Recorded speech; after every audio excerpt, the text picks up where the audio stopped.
And so I'm going to invite my friend Bobby up, and I'm going to have him share a little bit with you about what he does to do that, because it's one of my favorite things that happens right now. So if you would, welcome Bobby up here. You can grab a stool if you want there. Yeah. So Bobby, can you tell us a little bit about what you do? Can you kind of walk us through that a little bit? Currently, I juggle children. I don't get paid for that. But, yeah, that's been our life recently. No, first of all, thanks for having me. I appreciate it. Yeah, absolutely. I work at Channel 10. I'm a TV reporter at the CBS station here in Tampa Bay, and I've been there for about 7 years now. And it's been a lot of fun. You know, it's a job, it's a media job that I've had for a couple of years, but being able to do it here where I'm from, I grew up in Clearwater, it's kind of a special thing to be able to be around people that you know and be around people that you love and share stories. It's actually a really pretty special thing. I've been here about 7 years. First 2 years or so I was a sports reporter. In the last 5 years, I've been doing a human interest community stories around town, all these feel-good, uplifting things that people actually want to watch, all that type of stuff. So it's been a fun ride so far, and it's just getting better. Yeah, well, and that's the thing that fascinates me. So like we get into this mode where we start to look at things negatively. It just seems to like spiral that way, right? Yeah. Like the media, all that stuff, and you see that in what you do, because I think you know that, like, you know, one of the things I love is that you're aware. This is what people are watching in the headlines, and this is kind of how this could be. Yeah, I wouldn't call the media career an uplifting one necessarily. You're not necessarily sitting in a room full of people talking about how you can make everybody happy today. Like that's not really the focus for a lot of the people in this particular industry. In fact, half the time it's how can we cover this disaster better than the people across the street, which to me gets to be a little dejecting. Mm-hmm. I try to stray away from those types of meetings. That's not really what I'm in it for, but yeah, you're inundated all day long with information, whether it's on your cell phone, whether it's in the newspaper, on TV, or wherever you happen to consume your news and your information, and the majority of that information is not geared to make you happier.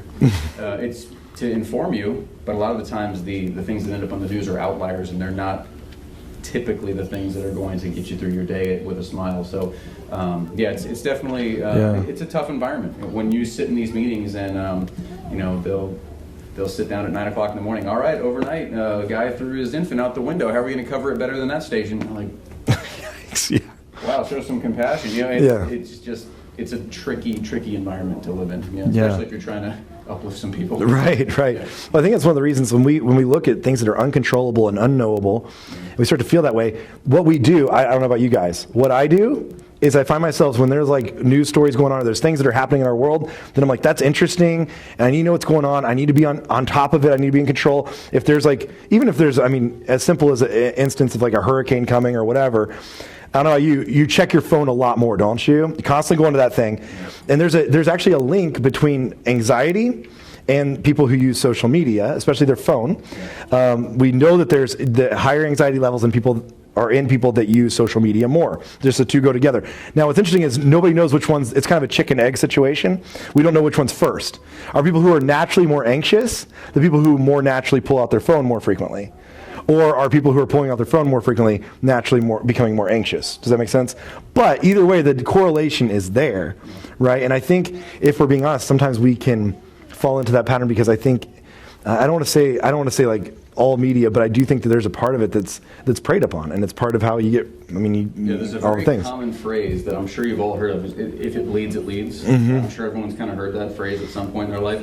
And it's true. And that's not because we want to present information to you that is going to ruin your day. It's because your brain, the way that your brain is wired, is something called a negativity bias. And you know, psychologists will talk about this, where you can have an incredible day. You can go throughout your day and you could heal 9 people of leprosy today, and then someone on the way home says, your shirt is ugly. You'll remember that. Yeah, right. Like, well, whoa, I had a great day. And the one piece of information that was negative or didn't uplift you is what tends to stick in your mind. And I have had a lot of instances of that. And I try very hard to stay away from a lot of the typical newsroom meetings, because it really doesn't involve what I'm trying to do. I'm trying to do my own self-contained story today, and I don't want to be bogged down with all the other stuff that the other folks are covering.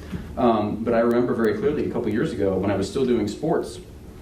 It was maybe like 5 minutes before the show, 10 minutes before the show, and I was about to go on TV, And if anyone is a Florida State fan here, Bobby Bowden's been was their football coach for many years. I mean, he's the greatest coach they've had in their history. And I happen to have met Bobby a handful of times. Good Christian man. He speaks in public a lot, and he talks about his faith and how that's helped with football. And so I've had a relationship with Bobby Bowden.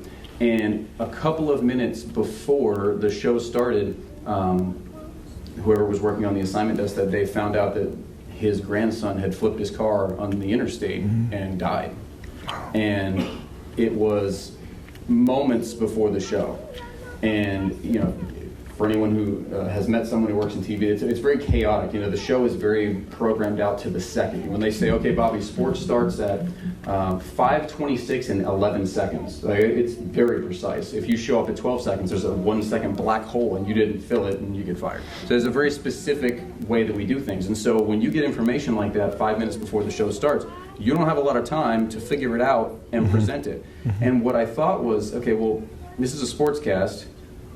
It involves someone who's related to sports. This doesn't impact anyone's life that's going to be watching this show except for the handful of people in this man's family.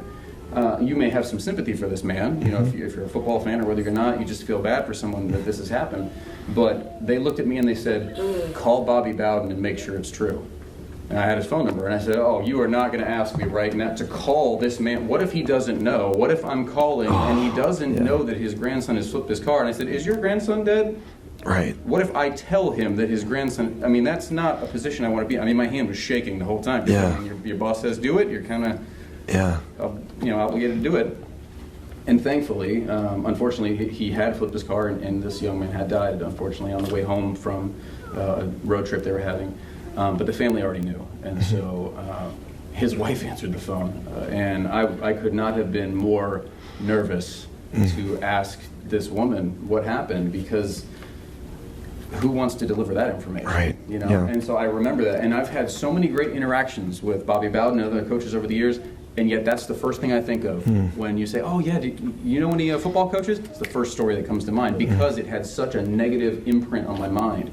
And that's hard to fight because a lot of the times we want to chase those uplifting, joyful feelings, and the first thing that comes to mind, because the way we're wired, is the worst possible scenario. And that's tough. That's a tough thing to flee from, especially if you're someone who's a Christian who's trying to live your life out in a way that's light over dark.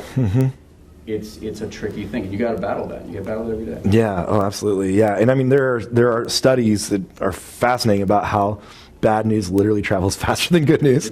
I mean, it's not just something that's like said. It's something that's been proven time and again. But walk me through what you do. So again, you do the human interest stuff, but I love your perspective. Like, what if media was a positive thing? What if there were like good stories out there? Right? I know, right? And you get to tell those. So go ahead. I call my story Sneaky Jesus. Sneaky Jesus. I don't know if everybody knows that, but I try very hard to be the 2-minute break in the hour-and-a-half show that's primarily negative. The lead story every day is going to be something that is so out of left field that you didn't expect it was going to happen, that you couldn't have even planned for it.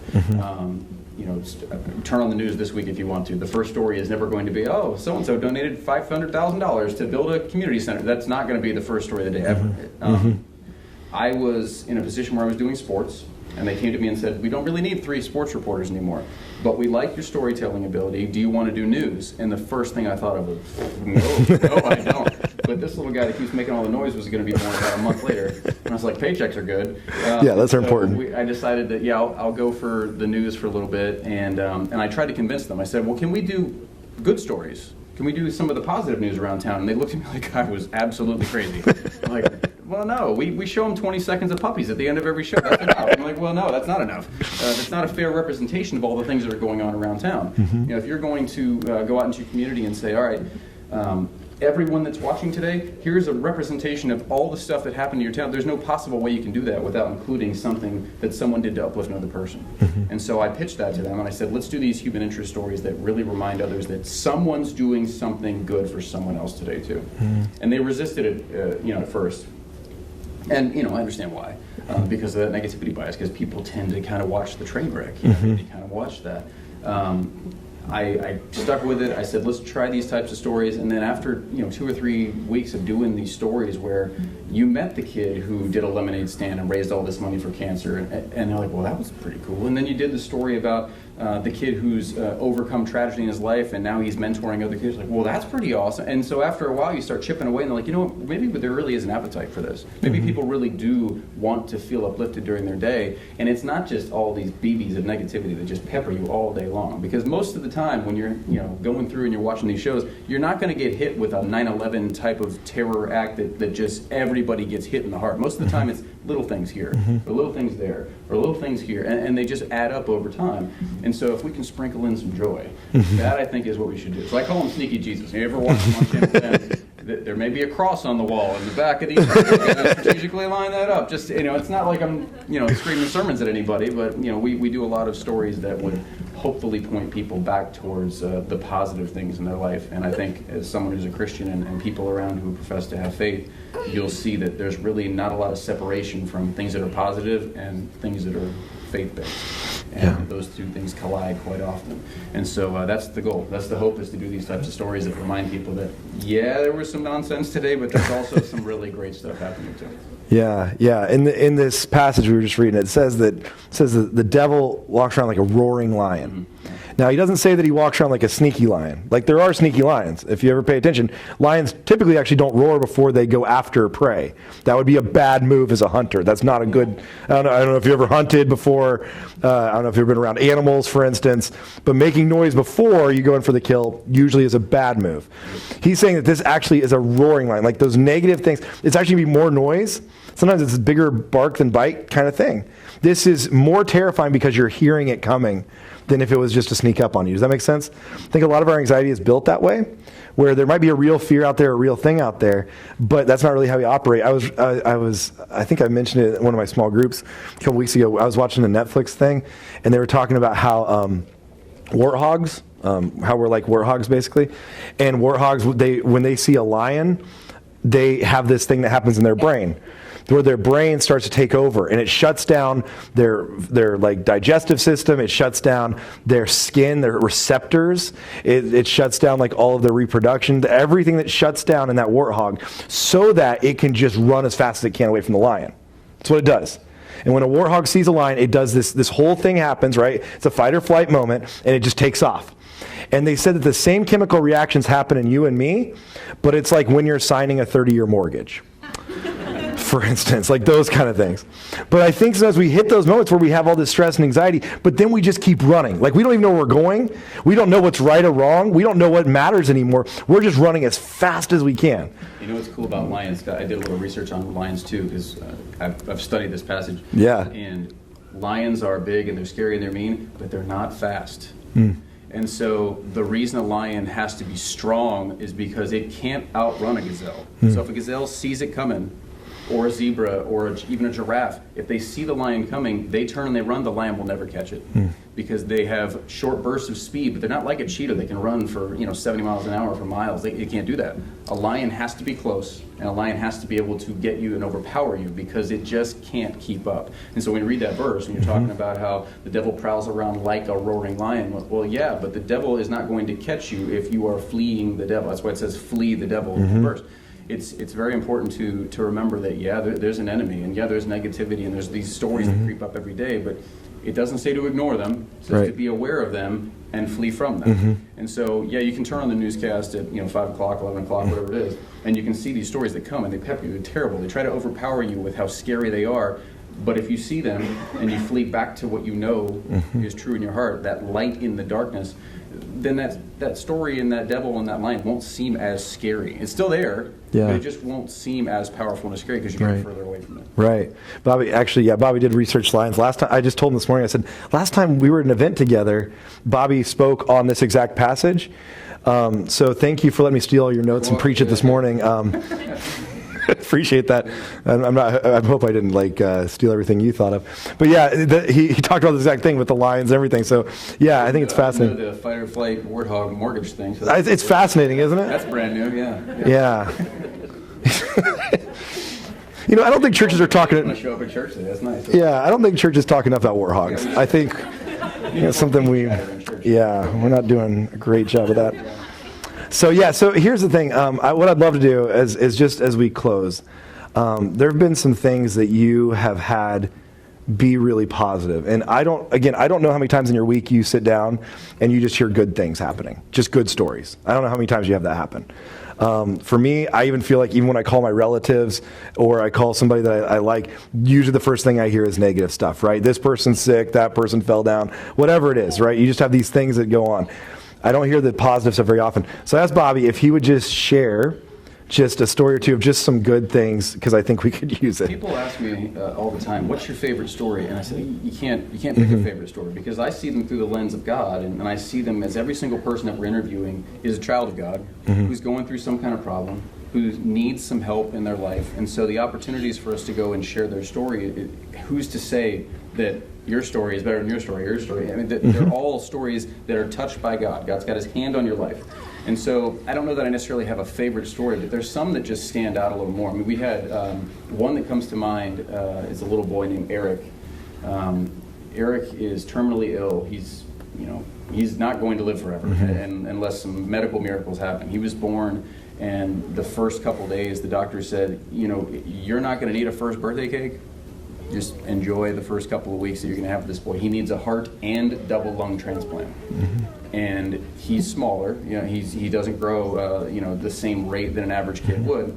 And so in order to get the heart and double lung transplant, you have to get it from a much younger child who unfortunately would have passed away in a way that didn't impact the lung or the heart. So the odds, they're just decreasing every single day, and the parents know this. And he's so sick he can't go to school. He grabbed on to the Wheel of Fortune of all TV shows. He and his mom watched Vanna White on TV because that was a way for him to learn letters and numbers. He can't go to school, he can't necessarily sit in the classroom and get sick with other kids. So he learns to count by watching the math, he learns the letters by going up on the screen, and he fell in love with Vanna White. That's a lot of people have. But he just absolutely thought, he was like Aunt Vanna, right there every night, 6 o'clock on TV. We were able to introduce him to Vanna White, which was the coolest thing. Yeah. And so I've never seen a kid so excited to meet somebody. And it was like meeting this person. She jumped off the screen and she got to meet this little boy. And for a couple of minutes, he wasn't sick kid Eric. He wasn't I need a transplant Eric. He wasn't this kid who was in dire need of a medical miracle. He was Eric and Vanna.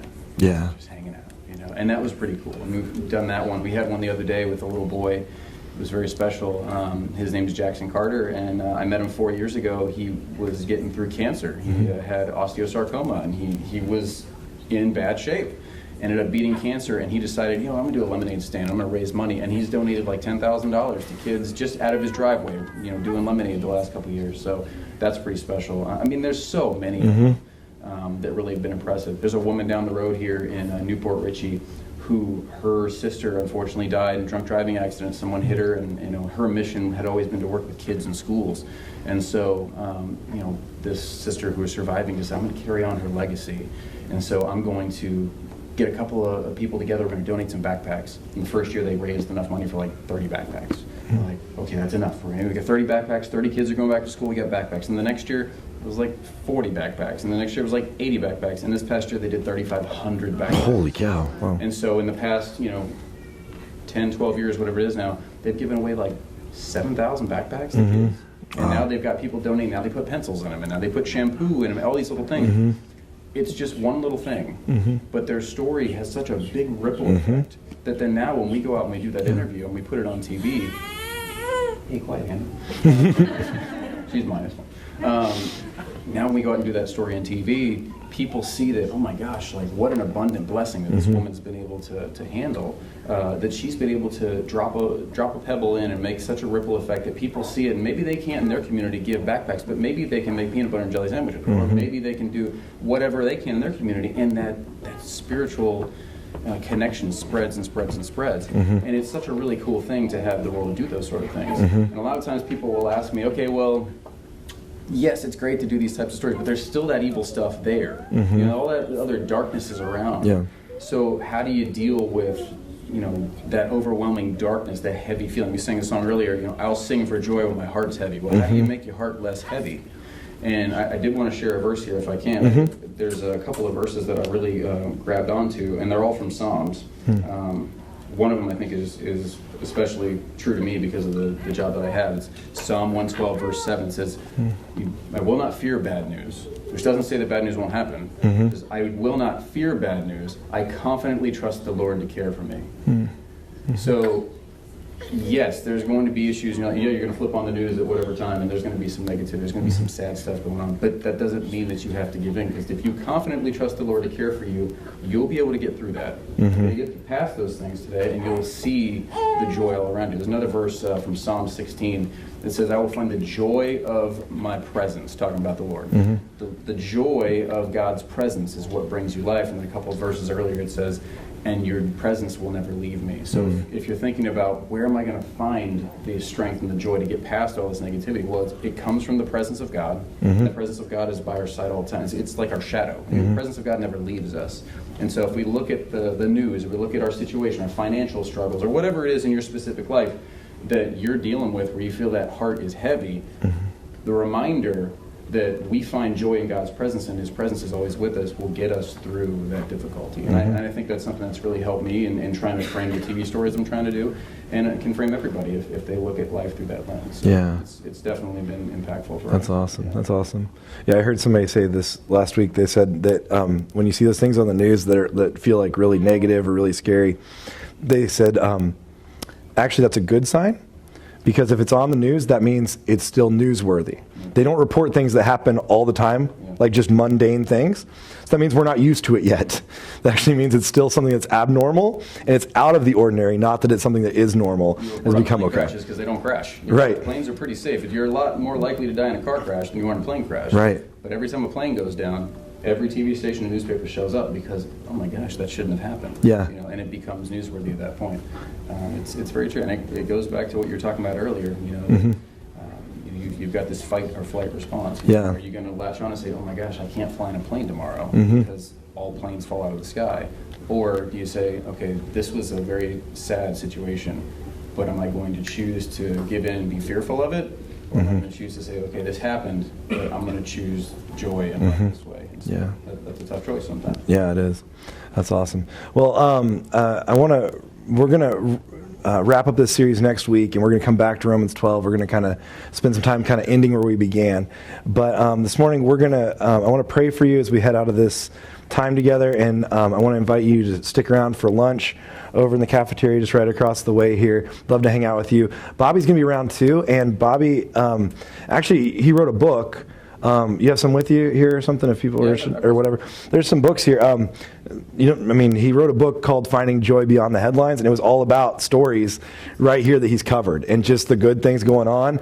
I read through it. I loved it just because I was like, oh, there's so many good things. There's so many people who are so inspirational, so many like uplifting things that are happening in our midst that we can so easily gloss over. Well, it's faith-based too. It's not just stories of, hey, it makes you feel good because this happened to a random person. It was examples of how God showed up in this person's situation and totally changed the way that they were looking at life. Who injected some joy into their life, and then we were lucky enough to present it on TV, which is really cool too. But it's very, very fun to have it. Awesome. Well, let's pray together, and we'll head out of here.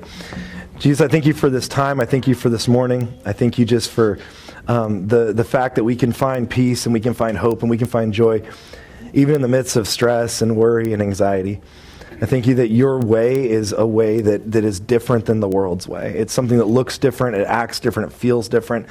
And I believe that we're in a world right now that desperately needs people who are following your way of peace, of joy, of hope. And so I pray that you would help us to be vessels of that we would be able to renew our minds every single day, looking at the joy, at the hope, at the peace that you've given to us, the things that you've put in front of us. Even when there's anxiety lurking close by and it feels so close and it feels so loud, feels like so much, God, would we remind ourselves that you are ultimately the one in control, that you're ultimately the one who knows everything, that we would submit ourselves to you, that we would humble ourselves so that you can lift us up, so that you can reach down your mighty hand and pull us up out of the water. So I pray today that you would use each one of us in our families, in our workplaces, in our own lives and our relationships to be the people who bring peace and hope and joy. Thank you for Bobby and what he's doing to do that on a mass scale. I pray we'd all be able to do that even in a micro scale this week. And I just pray that you would be with each one of us. I thank you for this time together. I pray that you would be with us as we go have lunch. We thank you so much for the people who have put that together, and pray you be with our conversation as we hang out in there after this. Praise things in your name. Amen. Amen. What'd you think, Bobby, for being here this morning? All right. Have a great week. We'll see you over there, and we'll see you next Sunday.